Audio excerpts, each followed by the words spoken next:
Another card we will never see in Standard again is Mana Leak. You can't play around Mana Leak. You can play around Mana Tithe by accident. You can play around Quench effects on purpose. But if you have the 3 to pay, your opponent just won't cast the Mana Leak, because at that point, it's more valuable to just keep up the Mana Leak and force you to play around it again next turn. You've already sacrificed 3 mana worth of tempo to play around a 2 mana spell. It's like trying to play around the Counterspell or the Force of Will. You've already lost, you're just choosing which arm to get lopped off. But what Standard does get is No More Lies. Mana Leak, but in 2 colors. And given that Mana Leak is an absolutely insane card, there is a reason that it got printed and then immediately reprinted into a World Championship deck. It might be strange to see me have such enthusiasm for the exact same effect but on a card that happens to have a second color on it. The reality is that a second color is incredibly relevant, especially on a 2 mana card that wants to be played on turn 2. Contrary to the opinions of people playing Eternal formats, running a multicolor deck is actually quite taxing. The inherent tempo advantage of sticking to a monocolor strategy is actually incredibly valuable in Magic, as it is played as intended. In order to consistently cast something with 2 colors on turn 2, you have to dedicate almost your entire mana base to casting at least one of those 2 colors, and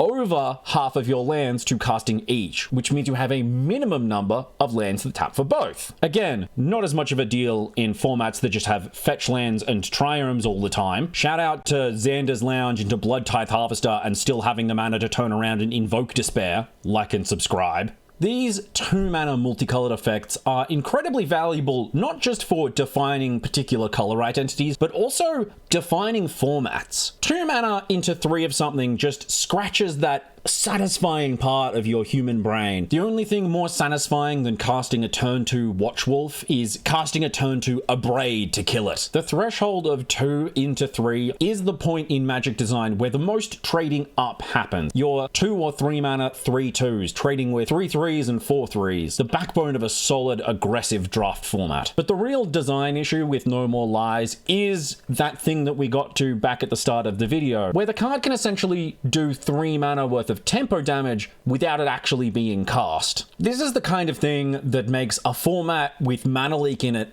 honestly less fun than a format with straight up Counterspell. As an aggressive player, I can confidently spend all of my mana to force my opponent into using the Absorb, because I know that at some point my stuff is going to get brickwalled. And the best way to play around that is to force my opponent to have it. To play on that gamble of, well, if they don't have it, then I resolved my biggest and most impactful spell. The trap of a conditional tax-based counterspell is in slowing your opponent down, making them think that they can play around it, and forcing them into that mindset by exiling their best spell for 2 mana and derailing their entire game plan.